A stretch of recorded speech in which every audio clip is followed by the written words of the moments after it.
while you watch the cops choke out a man like me. Until my voice goes from a shriek to whisper, I can't breathe. Watching this live was the moment I fell in love with this song. But let's start from the beginning.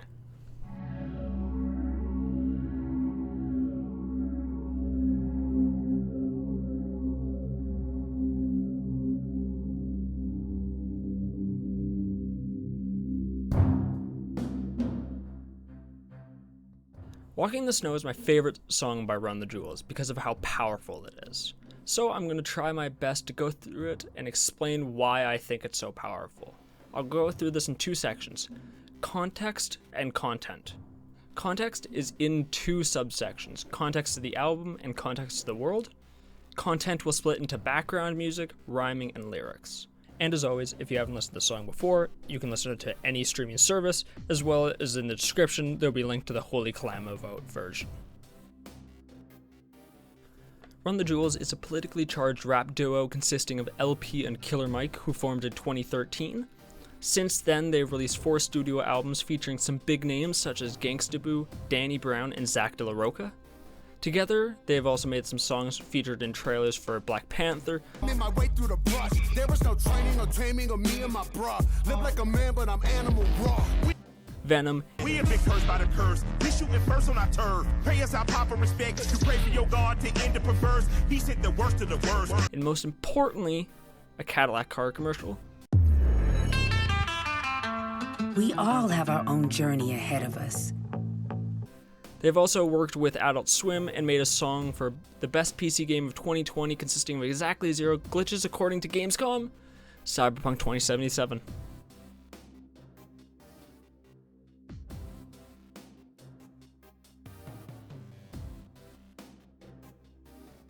Run the Jewels released RTJ4 on June 3rd of 2020, 9 days after George Floyd's death. It was a couple days earlier than planned, as the mass brutality protests were happening, and they wanted to give everyone some music to protest with. If you want to see a very detailed video explaining why this album is such a great protest album, check out Polyphonic's video about them, the link will be in the description. But in short, the album was released 9 days after George Floyd's murder, and it is full of powerful songs about important topics like eradication of class struggle, social media, legalization and unionization of sex work, and more. But the song I'm talking about is Walking in the Snow, which is the center song on the album, sitting comfortably between destruction of the environment / social media and Money Makes Us Slaves. The song starts with a strong electric guitar riff played by Little Shalimar, which then transitions into what sounds like a police siren, and which all it does is give me a whole lot of anxiety when I hear it. But then it transitions again into a heavy drum and bass with some scratches by what I think is the same instrument that makes the siren noises. And in the background, there are also some very quiet police whistles. The rhyming in this song is very intense, and the skill of LP is shown especially in those first couple of lines shown here. And while I'm not as good at other channels like Highlighted, I think this shows my point well enough. In these 10 lines, LP manages to have 74 rhymes or connections between words.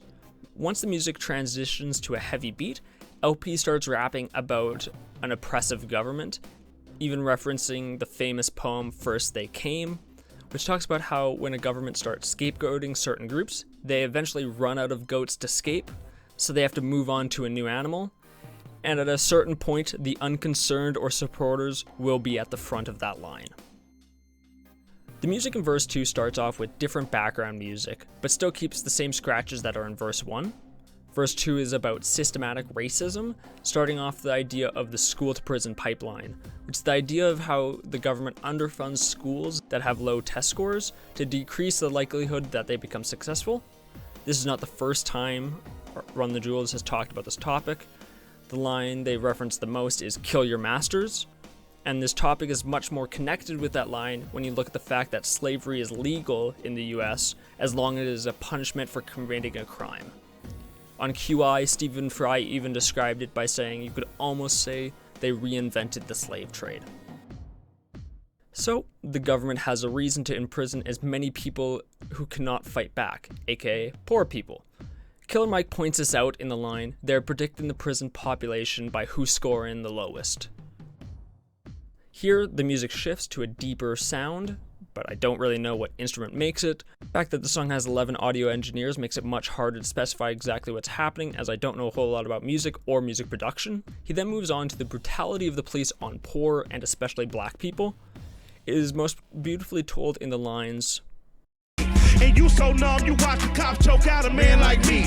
Until my voice goes from a shriek to whisper, I can't breathe.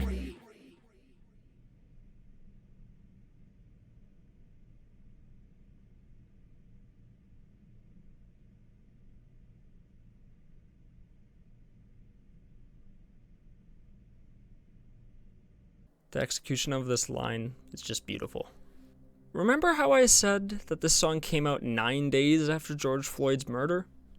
So, how did they produce such an amazing and powerful song so quickly? Well, this song is not about George Floyd whatsoever. This song was actually recorded in November of 2019 and is about Eric Garner, who is another black man murdered by the police. So this line meaning became much more powerful after its recording. The final topic that Killer Mike brings up in this verse is the fear-mongering the media does. He even said in the Atlanta mayor's press conference that they need to stop making the people so fearful and to give them hope. Killer Mike talks about how the news will show people dying on live TV, but the most likely response that they will make is a Twitter rant calling it a tragedy. There is one more music transition in this verse, but is simply switching to a higher key to allow Killer Mike to rap faster, and it still sounds proper, but then it promptly switches back as he slows down. Killer Mike then reinforces LP's verse by stating, "They coming for you the day after they coming for me." He then compares his story to Jesus, as they are both people who stated the truth as well as radical ideas, and is eventually killed by the government. While Killer Mike is still alive, he's mentioned in other songs that he thinks that his views are going to get himself assassinated. The final verse doesn't hit any of the hard topics that the other verses destroy. This verse is a little more braggadocious, but still taps on those hard topics. They start saying that they're heroes and that they're breaking the chains and locks of the music industry, and then it goes to criticize the people who snitch on the cops. The idea of a black man dying to a chokehold from the cops is brought back up, as Killer Mike mentions he gets Radio Raheem respect, who is a character from the film Do the Right Thing, where the character Radio Raheem is choked to death by the police in front of a crowd of people after a fight.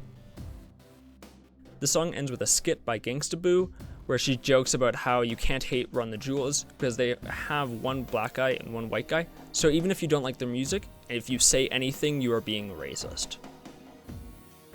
Thank you all for watching.